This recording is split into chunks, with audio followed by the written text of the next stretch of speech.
ver, ¿no? Bueno, chicos, muy buenas tardes a todos. Vamos a continuar con la clase correspondiente a educación a distancia.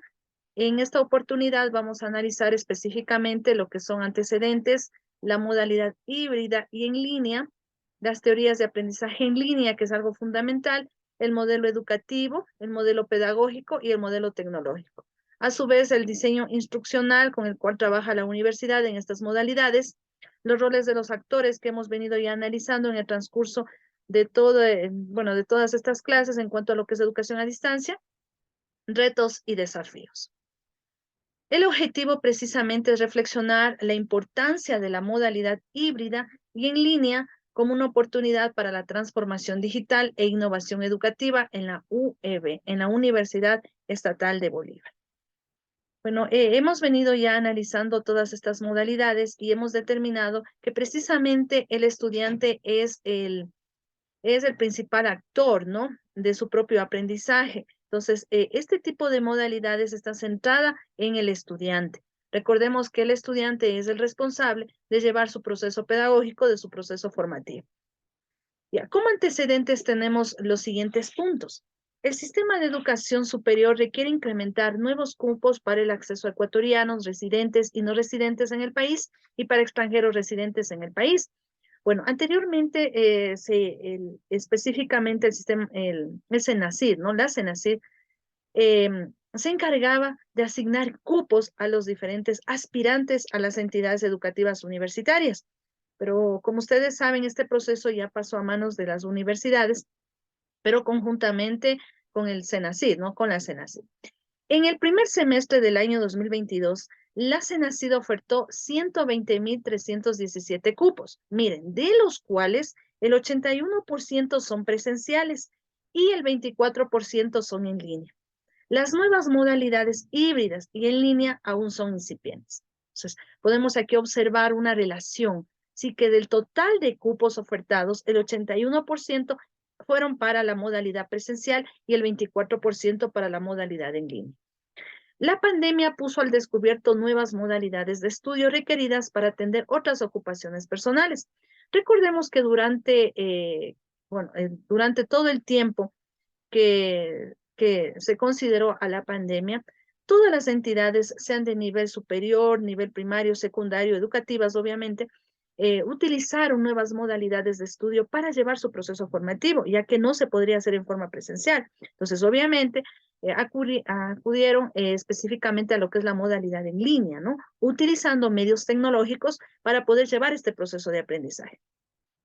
Mire, las instituciones de educación superior pueden aprovechar un uso más eficiente de la infraestructura de la...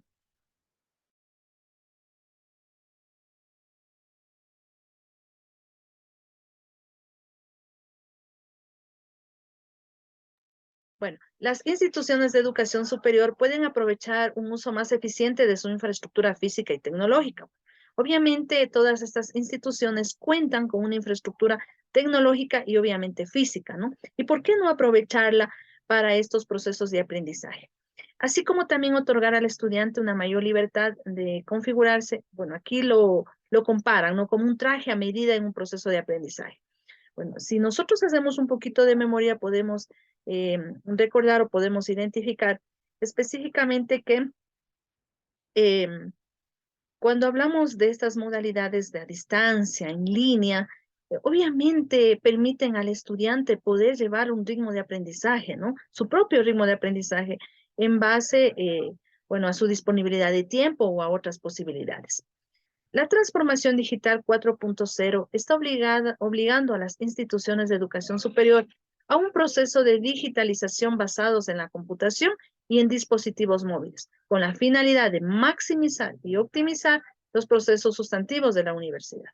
Bueno, antes se hablaba de una transformación digital 2.0, cuando específicamente se contaba con herramientas como el chat, como el correo, como la videoconferencia. Pero hoy mire, esto se ha transformado hasta llegar a lo que es el 4.0, donde ya hablamos de inteligencia artificial, hablamos de la robótica, de la gamificación, de la realidad aumentada, del Internet de las cosas, de la computación en la nube. Entonces son otras tecnologías que permiten, ¿verdad?, a las instituciones de educación superior, bueno, en sí, a la educación como tal, aplicar nuevas metodologías basado en lo que son tecnologías, ¿no? A ver, ¿quién recuerda qué era la gamificación? En algún momento ya habíamos hablado de lo que era gamificación. ¿Quién recuerda? A ver, chicos, ¿qué era la gamificación? Sí les dije.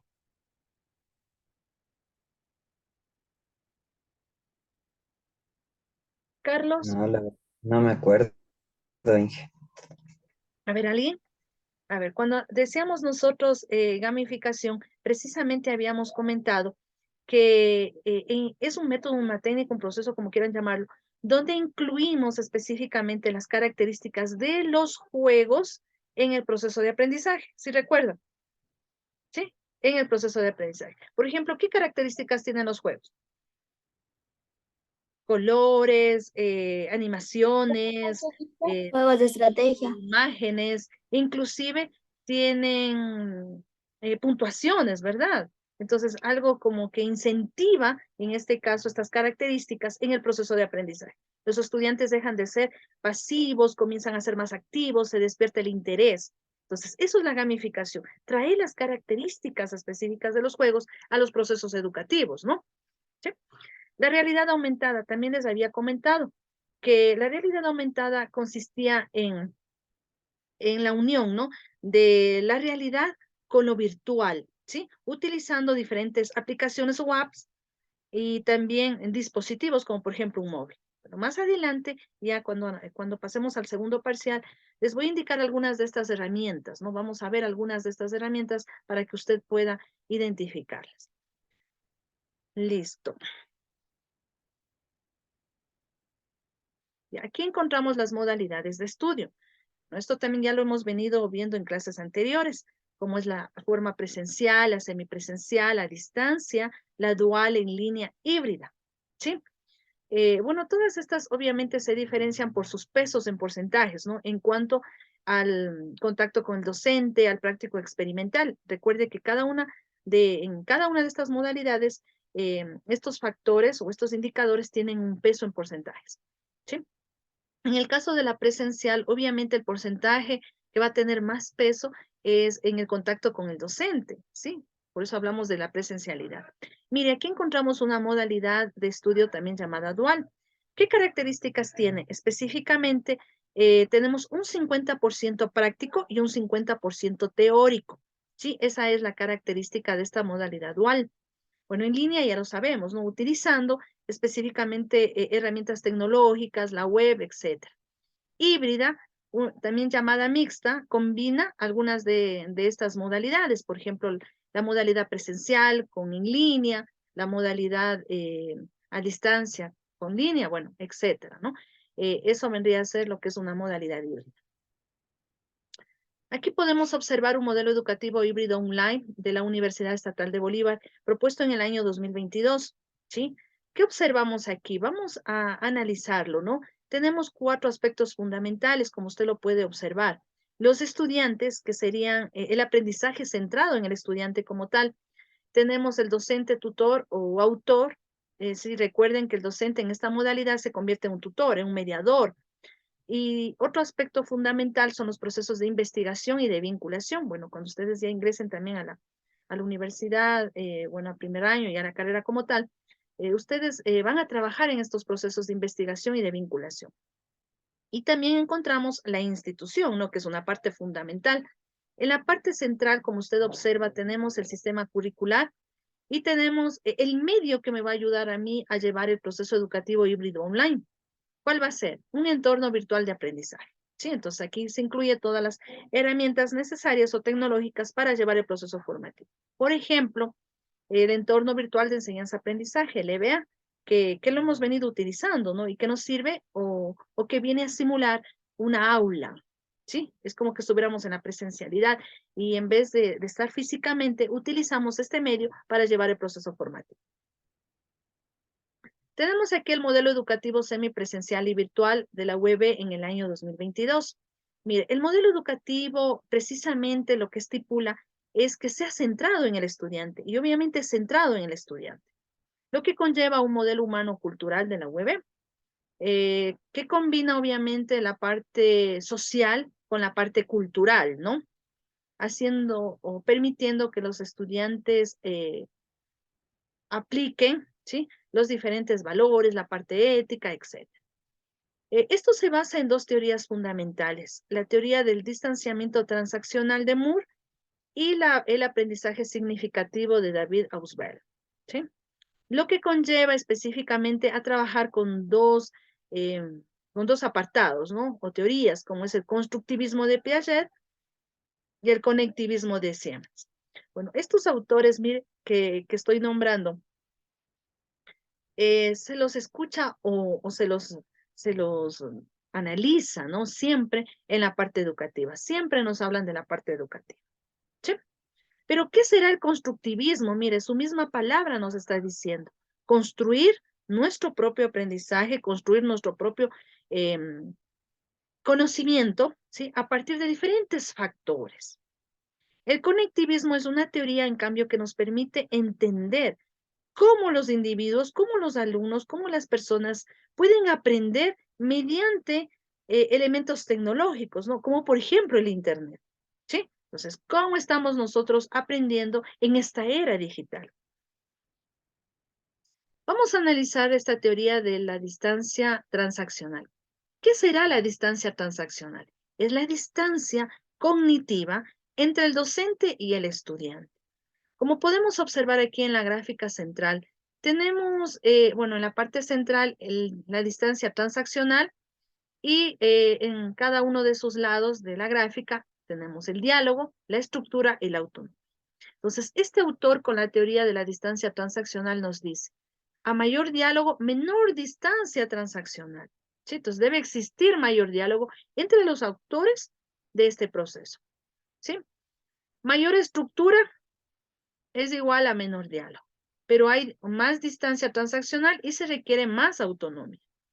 En la parte inferior podemos observar la autonomía es mayor cuando hay menor diálogo, pero hay más estructura, pero hay más distanciamiento transaccional. ¿Sí? Entonces, algo fundamental que bueno, nos sustenta este autor, obviamente, es poder disminuir esta distancia transaccional, disminuir esta distancia cognitiva entre el estudiante y el docente. Siempre debe haber esa interacción, siempre debe haber ese diálogo como tal, ¿no? Tenemos aquí la teoría del cognitivismo. Bueno, hace unos momentos les había dicho que esta teoría nos permite precisamente entender cómo se puede aprender en esta era digital, ¿no? Cómo aprendemos a través de los medios tecnológicos, fundamentalmente a través de la red Internet. El cognitivismo es una teoría de aprendizaje para la era digital, que sirve para explicar el efecto que la tecnología ha tenido sobre la manera de cómo vivimos, cómo nos comunicamos y cómo aprendemos. Entonces, precisamente lo que les había dicho, esta teoría nos permite entender cómo aprendemos en esta era digital, cómo aprendemos a través de los medios tecnológicos. El aprendizaje es un proceso que ocurre dentro de una amplia gama de ambientes. Entonces, nosotros podemos aprender de diferentes ambientes. Es por esto que el conocimiento puede residir fuera del ser humano. Entonces, conocimiento encontramos en diferentes ámbitos, ¿verdad?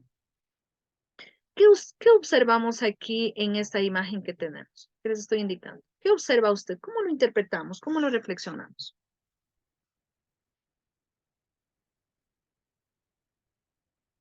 A ver, ¿qué observa, chicos? Mariela, ¿qué observamos aquí en esta gráfica? Lo que es la tecnología que influye junto con el sendero, realizar cualquier Ya, o vemos, ¿verdad? A diferentes aplicando. individuos utilizando dispositivos tecnológicos, ¿verdad? Medios tecnológicos. Entonces, en este momento están aprendiendo. Entonces, como les decía, también esta teoría del cognitivismo nos lleva al aprendizaje mediante la tecnología, ¿no? A la didáctica aplicando la tecnología.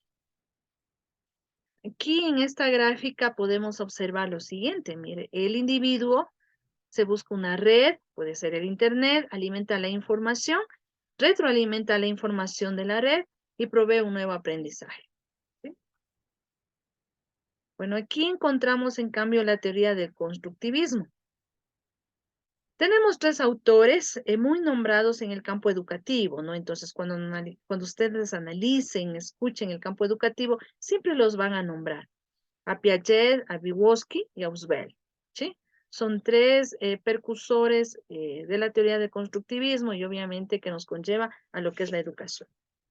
Piaget, ¿qué nos habla? Mire, nos lleva a lo que es el constructivismo, pero ¿qué nos está diciendo? El conocimiento se construye partiendo de la interacción con el medio. ¿Qué opinan ustedes? El conocimiento se construye partiendo de la interacción con el medio. ¿Será verdad? Sí, sí es verdad, ya que si no se tiene eh, comunicación con lo que estamos viviendo, o sea, no vas a tener ningún tipo de conocimiento. Ya. Ya, ¿qué nos dice Vygotsky? Se basa en el aprendizaje sociocultural de cada individuo, por lo tanto, en el medio en el cual se desarrolla. Entonces, él nos dice que así nosotros construimos el conocimiento, basados en el aspecto sociocultural, es decir, en tradiciones, en culturas, en ideas, etcétera, ¿no? De esa manera, nosotros desarrollamos nuestro conocimiento, construimos nuestro conocimiento. ¿De qué nos habla Ausubel? Bueno, los tres coinciden, o nos están hablando para determinar o analizar el constructivismo como tal, ¿no? Pero si usted analiza cada uno de estos autores, nos lleva a lo mismo, nos lleva a construir nuestro conocimiento. Bueno, Ausubel nos habla, los nuevos conocimientos se incorporan de forma sustantiva en la estructura cognitiva del individuo. ¿Qué opina usted? ¿Cómo lo interpretamos? ¿Qué es una estructura cognitiva? Ya, si nosotros tenemos un conocimiento previo, lo podemos acoplar el nuevo conocimiento que vamos adquiriendo con el que ya tuvimos. ¿Qué opinan? ¿Sí? ¿No? ¿Será? Si usted tiene un conocimiento, lo puede acoplar con el nuevo conocimiento adquirido y eso es constructivismo. Sí, sí se puede, porque, o sea, nosotros el conocimiento que tenemos siempre lo vamos emparejando con lo que ya sabemos, o sea, ¿Ya? vamos asimilando de alguna forma. Entonces, o sea, sí, Lo sí importante es forma saber parte. organizar las ideas, ¿verdad? Y no Sí, mezclarlas. Entonces, si usted tiene un conocimiento previo, viene otro conocimiento, lo puede acoplar, lo puede unir, ¿sí? Lo importante es que este nuevo conocimiento que usted va adquiriendo, obviamente, tiene que estar organizado, ¿sí? Debe haber una organización. Entonces, eso bueno, nos dice este autor que eso es constructivismo, ¿sí? Bueno, aquí tenemos algunas ideas principales del constructivismo. El aprendizaje no es un asunto de transmisión y acumulación de conocimientos. No es un asunto de coger y yo acumularme de conocimientos. Eso no es aprendizaje. El aprendizaje es obviamente ir entendiendo, ir analizando, reflexionando la información que nosotros vamos adquiriendo, ¿sí? De manera de que le demos lugar al conocimiento como tal, ¿no? El alumno forma parte activa del proceso, por lo tanto, construye su propio aprendizaje. Mira, cuando hablamos de constructivismo, obviamente, el estudiante está enmarcado o es el actor principal para formar parte activa de este proceso, ¿no? Por lo tanto, decimos que construye su propio aprendizaje, ¿sí? Un estudiante que aprende algo nuevo lo incorpora a sus experiencias previas y a sus propias estructuras mentales. Entonces, si nosotros analizamos lo que nos decía Ausubel, ¿sí? Con esta idea principal, pues ahí ya tenemos la respuesta a la interpretación, ¿no? Un estudiante que aprende algo nuevo lo incorpora a sus experiencias previas, anteriores, a sus ideas anteriores y a sus propias estructuras mentales. El constructivismo percibe el aprendizaje como una actividad personal y marcada en contextos funcionales, significativos y auténticos. ¿Sí? ¿Por qué dice una actividad personal? ¿Por qué no dice una actividad grupal? personal porque el trabajo y grupal porque Ya, son porque cada uno diferentes construye personas. su conocimiento, Ajá, ¿verdad? sí. En base a diferentes parámetros, no sé, en base a diferentes elementos didácticos, recursos didácticos, bueno, etcétera. ¿Sí? Inclusive lo que nos decía, dependiendo del medio donde se desarrolla. Entonces, usted adquiere conocimiento en base al, bueno, va construyendo, ¿no?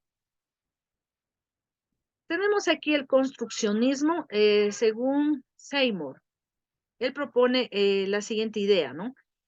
O el siguiente párrafo o la reflexión. La mejor manera de lograr la construcción del conocimiento es construyendo algún objeto para pensar, ¿sí? Señal que el individuo es activo dentro de la construcción de su conocimiento, pues tiene que pensar sobre su pensamiento, lo cual lo llevan a estadios cognitivos superiores. A ver, ¿qué nos dice? ¿Cómo lo interpretamos? Cristina Jiménez, Iván, Cristina y luego Iván. A ver, ¿cómo lo interpretamos lo que nos está diciendo este autor, Seymour?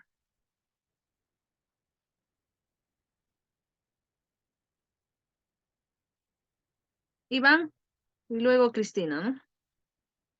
Es así como cuando, básicamente cuando yo le entendí, así como cuando tú aprendes ajedrez, estás forzando a tu mente a que A se podría pensar. decir que a pensar y a adquirir nuevos, así aprender estrategias para ganar en el ajedrez, es un supuesto caso, porque dice que construye su propio conocimiento Ya, dando, o sea, se podría decir que gracias al ajedrez se construye nuestro. ya el conocimiento, ¿no? Muy bien, Iván. A ver, yo les hago una pregunta. Si ustedes, si se les pide hacer una investigación sobre un tema X, usted va, por ejemplo, a la web, ¿no? La primera fuente que usted revisa es la web. Y coloca en el buscador, se me ocurre, no sé, ¿qué es informática? Se me ocurre, ¿sí? ¿O qué es el construccionismo? ¿Usted qué es lo que toma primero? El primer resultado. Y con eso se queda. ¿Construyó su propio conocimiento? No, ¿Cómo No, debería haber sido para que construya su propio conocimiento? buscar en varias fuentes. ¿Ya? Y Primero leer compararlas, y ¿verdad? sacar mi propia conclusión. Analizarlas, reflexionarlas y usted sacar sus aportes, su conclusión, entender sobre todo. Entonces, eso les llevaba obviamente a construir su propio conocimiento. Un momentito.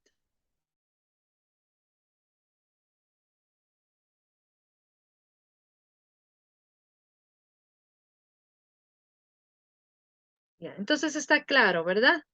¿Sí? Listo, vamos a continuar. Ya, aquí tenemos un modelo pedagógico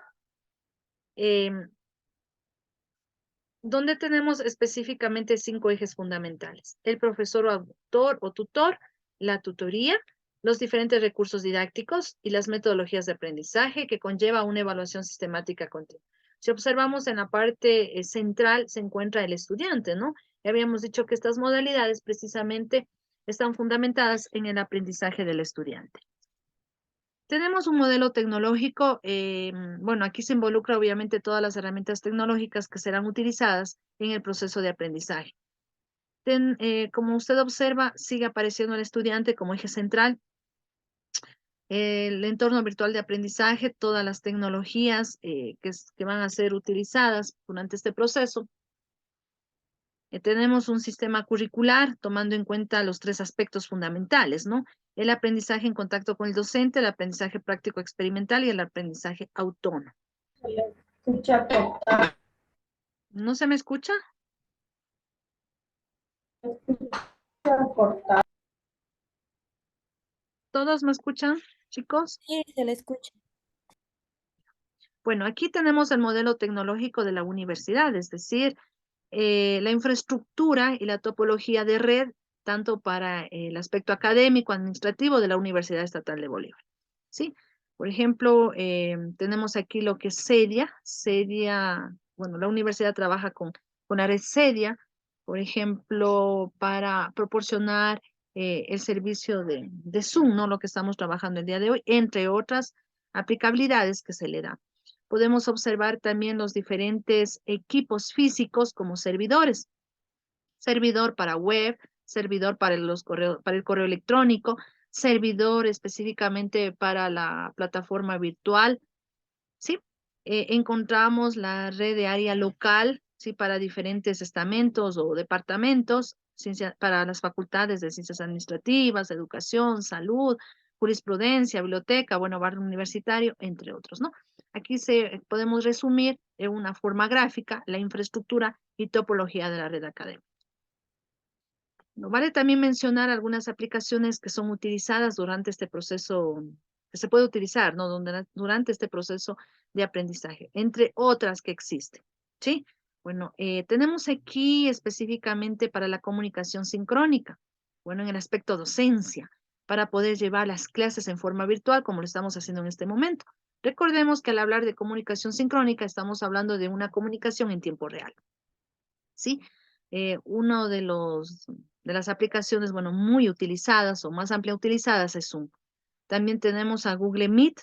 Google Meet está vinculado con Gmail, ¿no? Usted tiene que tener una cuenta en Gmail y poder utilizar. Skype. Skype también fue uno de los primeros o pioneros dentro de lo que es las videoconferencias. Me imagino que en algún momento alguien sí ha de haber utilizado Skype o por lo menos lo ha de haber escuchado, ¿no? Tenemos GoToMeeting, Sí, entre otras escuchado. herramientas, ¿sí? Entre otras herramientas. ¿Sí? A ver, ¿cuáles se les hace conocer? Zoom, Google Meet y tal vez Skype, ¿sí?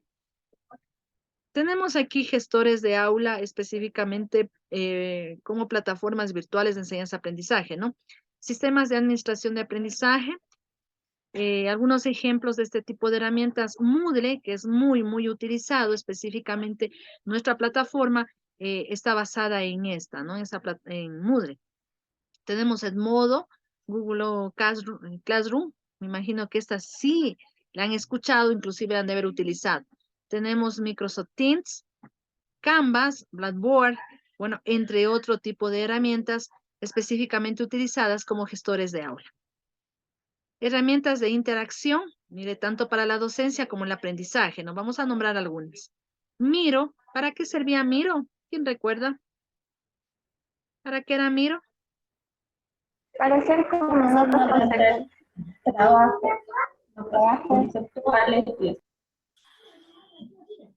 Para hacer Ya, sí recuerdan que era para hacer mapas mentales, lluvia de ideas, organigramas, diagramas de flujo. Bueno, tenía diferente o bueno, una amplia gama específica de diseños, ¿no? Que dependiendo obviamente de la necesidad que usted tenía, utilizaba un diseño como tal. Muy fácil de utilizar, podía existir interacción entre el docente, el estudiante o entre estudiantes.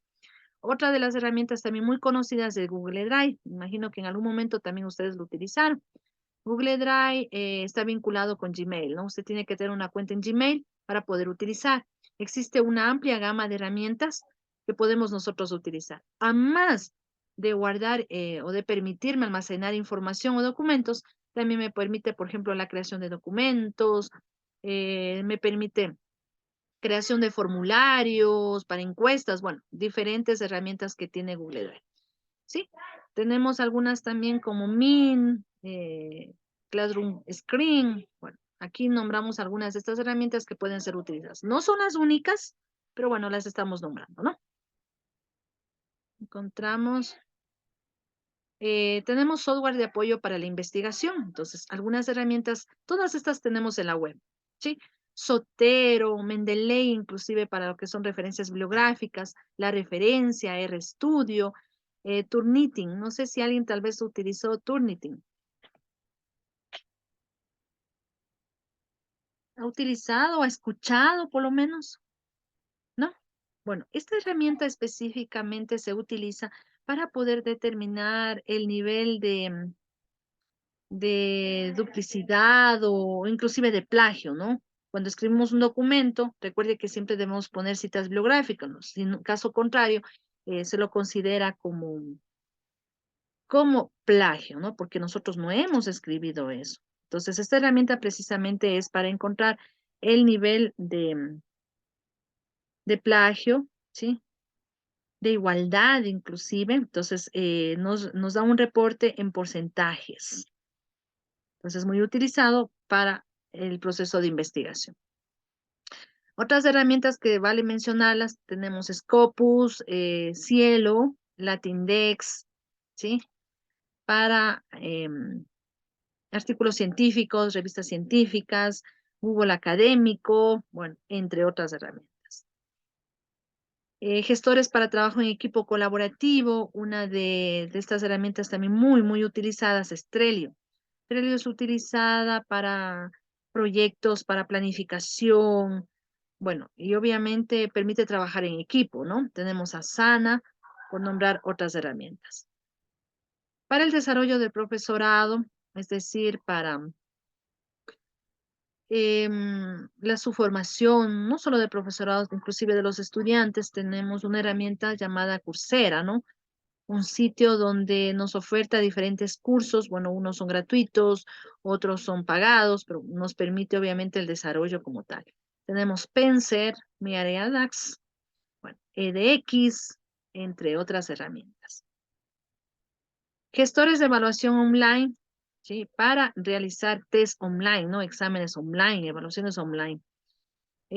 Son herramientas donde el docente, por ejemplo, puede subir diferentes preguntas, damos pesos a las preguntas y los estudiantes las rinden y tienen su calificación. No sé si ya dieron tal vez alguna evaluación a través de la plataforma virtual de enseñanza-aprendizaje. ¿Ya dieron algún tipo de evaluación? Sí, Ya, entonces ya saben la modalidad, ¿verdad? Ya saben cómo funciona. Pero estas son herramientas específicas en la web. Son de carácter gratuitas, por lo general. Entonces, donde también se puede utilizar y aplicarlos dentro del proceso de docencia-aprendizaje. El modelo tecnológico, calificación virtual, por ejemplo, poder utilizar lo que es la realidad aumentada. A ver, ¿qué era la realidad aumentada? Combinaba lo real con lo virtual, ¿no?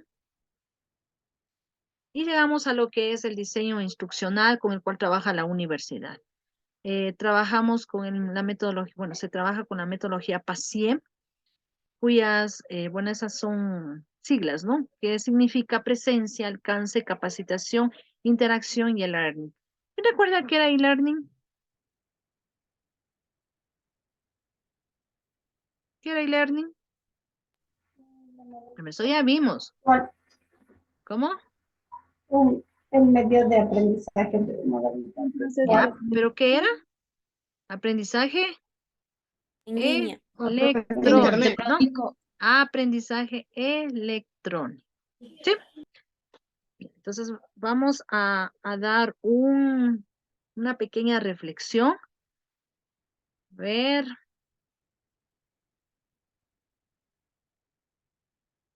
Juan Carrillo. Juan Carrillo. Juan. Sí, sí, dicen. A ver, del todo lo que hemos analizado hasta este momento, no sé si usted nos puede ayudar con una pequeña reflexión, conclusión, lo que usted haya entendido. Se le cortó, disculpe, no lo escuché. A ver, de todo lo que hemos analizado hasta el momento, ¿nos puede ayudar con una reflexión o conclusión?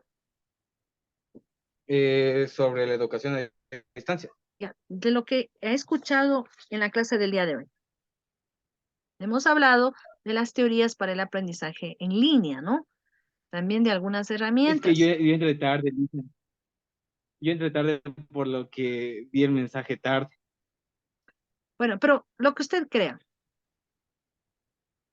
una reflexión. ¿Qué es la educación en línea? ¿Qué es este tipo de modalidad? De, la- de las teorías. Lo que usted, sí, a ver, lo que usted haya entendido.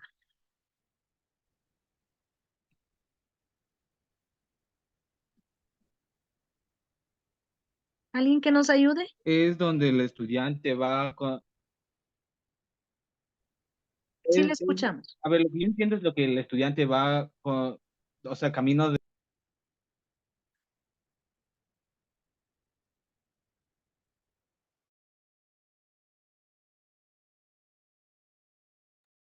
Tatiana,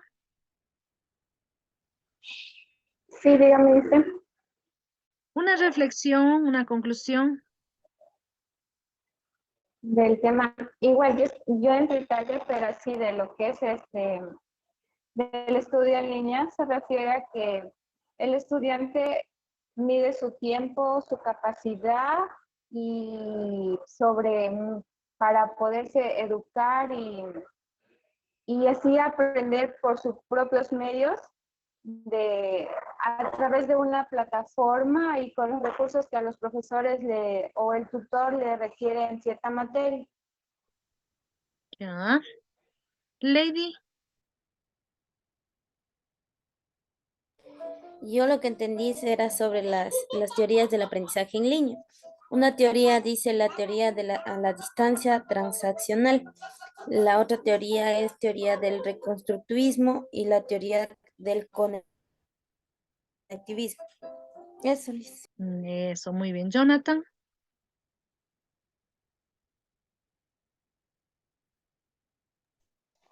eh, que tenemos la capacidad de entender diferentes cosas, como explicar.